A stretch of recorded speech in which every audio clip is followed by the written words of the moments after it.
नमस्कार, मी शिर्डीतून पत्रकार सतीश वैजापूरकर बोलतो आहे. टक्के टोनपेमध्ये आपलं स्वागत आहे.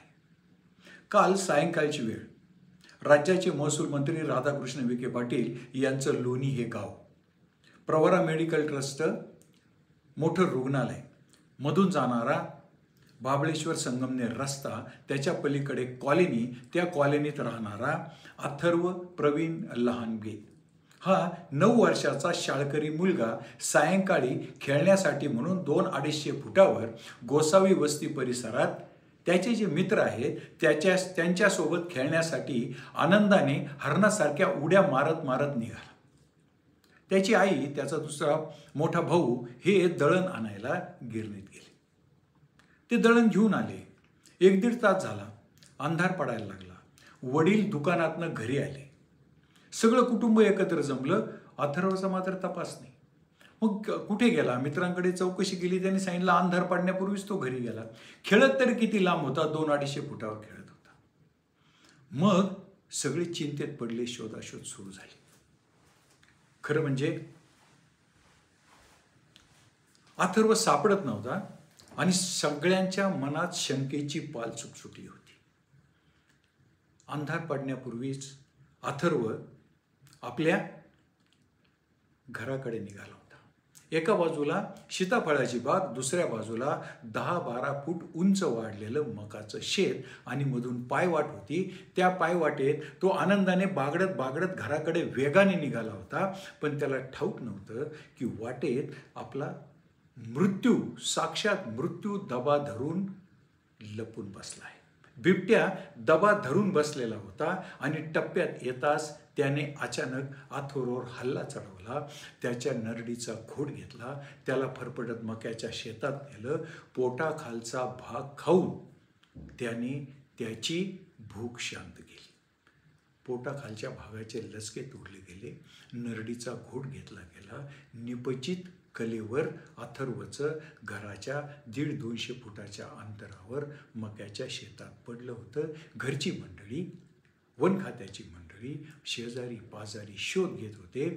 मक्याचं लोळलेलं पीक पाहिल्यानंतर त्यांच्या असं लक्षात आलं की अथर्वचं छिन्न विछिन्न झालेलं कलेवर तिथे पडलेलं. मग त्याचं ते कलेवर घेऊन ही मंडळी घरी आली.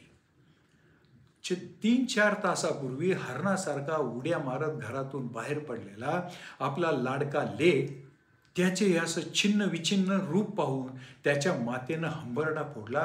परिसर निशब्द झाला. लोणी परिसर हादरून गेला. एका बिबट्यानं निरागस मुलाच्या नरडीचा घोट घेतला होता. संपूर्ण परिसर स्तब्ध झाला, निशब्द झाला. आज महसूल मंत्री राधाकृष्ण विखे पाटील यांनी या लहानगे कुटुंबांची भेट घेतली. आता वन खात्याच्या 3-4 टीम सर्च मोहीम राबवत आहेत. ड्रोन कॅमेरे येणार आहेत. पुण्याची एक स्पेशल टीम येणार आहे आणि त्या बिबट्याचा शोध घेतला जाणार आहे. वन अधिकारी सागर केदार यांच्याशी मी बोललो. त्यांनी माध्यमांशी बोलताना काही प्रतिक्रिया व्यक्त केल्या. त्यांनी काय सांगितलं हे आपण नीट ऐकायला हवं. त्यांनी सांगितलं, बिबट्याचा हा हल्ला हा अपघात समजला जातो. म्हणजे जरी बिबट्याने एका निरागस मुलाचा बळी घेतला असता, त्याचे लचके तोडले असले, त्याला ठार मारलं असलं, तरी यात हा अपघात आहे. कारण त्यांचं म्हणणं असं आहे, कायदा असं सांगतो, त्याच्या वावरावर आपण बंधने आणू शकत नाही. सायंकाळची वेळ आहे, शेत आहे, तो त्याचा वावर, त्याचा अधिवास तिथे आहे. तिथे आपण गेलो, तो आपल्याकडे आला नाही, म्हणून कायद्याने हा अपघात आहे, हल्ला नव्हे. हा बिबट्या नरभक्षक ठरवता येणार नाही असं कायदा सांगतो. खरं तर तो अधिसूची क्रमांक 1 मधला म्हणजे दुर्मिळ होत चाललेला प्राणी आहे, जो की दिवसा ढवळ्या सुद्धा आज लोकांना दिसतो. कॉलनीत फिरतो, रस्त्यावर लोकांच्या मागे लागतो, ऊस असेल मका असेल तिथे हमखास बिबट्या असतो, प्रत्येक गावात बिबटे आहे, परंतु कायद्याने त्याला दुर्मिळ झालेला प्राणी, वाघाचे कायदे त्याला लागू केले आहेत आणि तो अधिसूची क्रमांक 1 मधला दुर्मिळ होत चाललेला प्राणी असा त्याला दर्जा आहे। त्याच्यामुळे त्याला पिंजऱ्यात पकडण्याला सुद्धा बंदी आहे।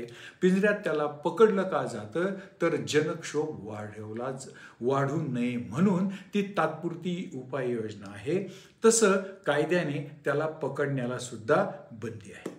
आता खरं म्हणजे हे सगळ्यांना ठाऊक आहे की ऊस मका हा त्याचा आदर्श निवारा आहे, पाण्याची सोय आहे, कुत्री शेळी मेंढी मांजरं हे त्याला विपुल प्रमाणावर खाद्य उपलब्ध आहे।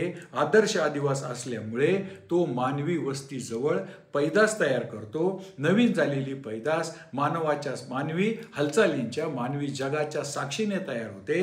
त्यांना गाडीच्या हॉर्नची, उजेडाची, माणसाच्या वावराची भीती वाटत नाही। माणसाजवळ बिबट्या वाढतो, बिबट्याजवळ माणूस आपले नित्याचे व्यवहार करतो आहे आणि त्याला दर्जा मात्र दुर्मिळ प्राण्याचा आहे। त्यामुळे अनेक अडचणी वन खात्यासमोर सुद्धा निर्माण होत आहे। प्रवरेच्या पट्ट्यात लोकांनी आपल्या वाड्या वस्त्यांवर आपल्या घराभोवती जाळ्या मारून स्वतःच्या जनावरांचं संरक्षण केलं आहे।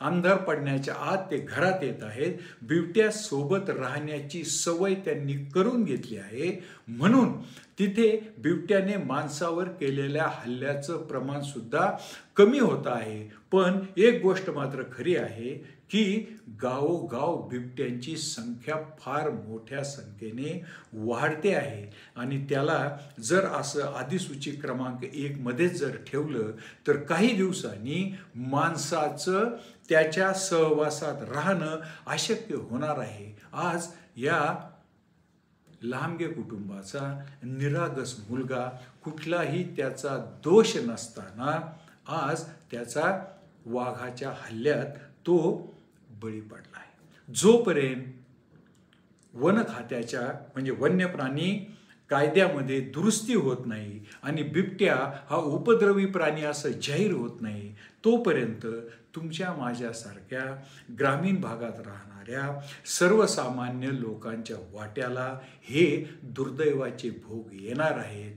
ही आजच्या घटनेने मिळालेला हा धडा आहे। मी बिबट्याच्या आजच्या हल्ल्याचं जे वर्णन केलं, काहीसं विश्लेषण केलं, ते जर आपणास आवडलं असेल तर माझं टक्के टोनपे हे चॅनल सबस्क्राईब करा, लाईक करा, शेअर करा। जय हिंद, जय महाराष्ट्र।